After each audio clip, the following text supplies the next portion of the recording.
বিশরপাড়া আমরা সবাই সার্বজনীন দুর্গোৎসব কমিটির উদ্যোগে ৫৩তম বর্ষে দুর্গাপুজো ও পূজা মণ্ডপ উদ্বোধন করেন রাজ্যের অর্থমন্ত্রী চন্দ্রিমা ভট্টাচার্য।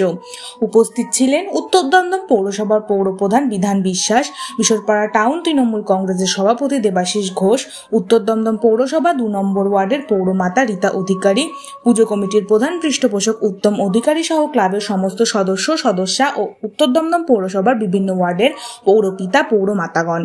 বিশরপাড়া আমরা সবাই সার্বজনীন দুর্গোৎসব কমিটির প্রধান পৃষ্ঠপোষক উত্তম অধিকারী জানান, এবছর ৫৩তম বর্ষে তাদের পুজো পদার্পণ করল। এবছরের থিম সত্যম শিবম সুন্দরম। অপরূপ সুন্দর পূজা মণ্ডপ ও মাতৃপ্রতিমা দর্শন করতে এলাকাবাসী উৎসাহ ও উদ্দীপনা ছিল চোখে পড়ার মতো।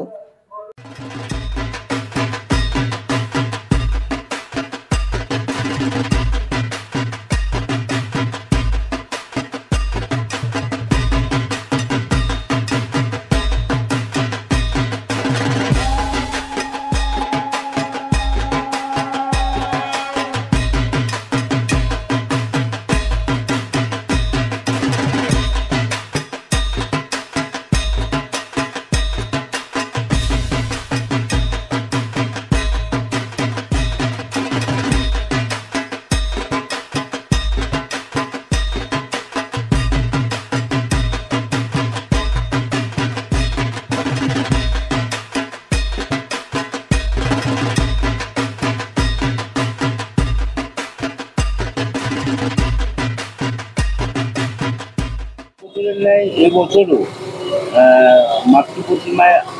মাতৃপুজোয় দুর্গোৎসবের আরাধনায় আপনার ভর্তি হচ্ছে বিশরপাড়া আমরা সবাই সার্বজনীন দুর্গোৎসব।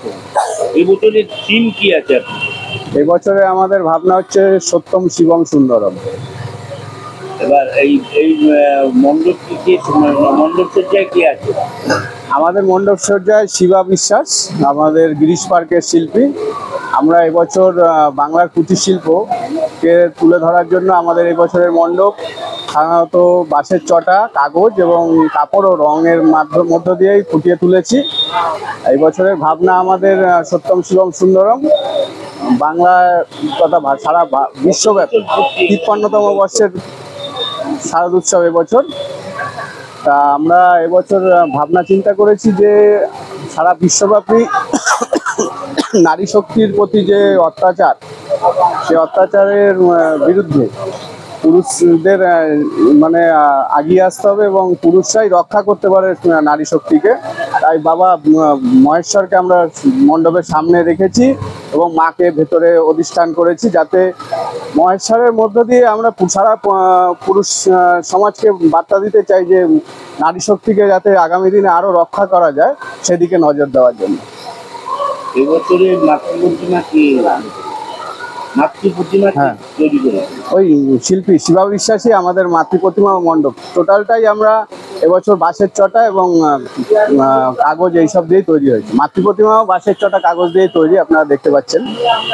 দুর্গাপুজো আর কি অনুষ্ঠান নেওয়া? আমরা গত চতুর্থীর দিন বিকালে উদ্বোধন করেছি এবং উদ্বোধন করতে আমাদের রাজ্যের মাননীয় মন্ত্রী চন্দ্রিমা ভট্টাচার্য মহাশয়, সৌগত রায় মহাশয় ও বিধান বিশ্বাস মহাশয় থেকে উচ্চ নেতৃত্ব সবাই এসেছিলেন এবং আমরা সেদিন বস্ত্র বিতরণের মধ্য দিয়ে আমাদের অনুষ্ঠান শুরু করেছি।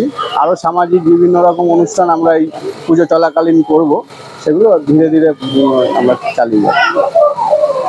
এখানে কি সন্ধি পুজোর কোনো ব্যবস্থা করা হয় না? হ্যাঁ, সন্ধি পুজো হয়। আর এই মহাষষ্ঠীর দিনে এলাকাবাসীদের এবং যারা এই অক্লান্ত পরিশ্রম করে আজকে এই জায়গায় পৌঁছেছে তাদের উদ্দেশ্যে কি বার্তা দেবে? এলাকাবাসীরা সবসময় আমাদের সঙ্গে আছে এবং প্রচুর দর্শনার্থী আসছে, সমাগম ঘটছে।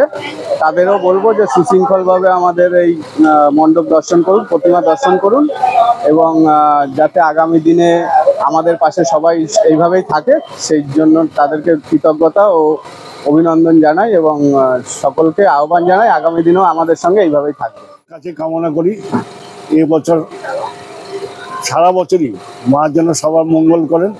আর আমি সবার উদ্দেশ্যে একটা কথাই বলতে চাই, এই বছর শান্তিপূর্ণভাবে আপনারা কাটান, শান্তি শৃঙ্খলা বজায় রাখুন, সকলে সুস্থ থাকুন।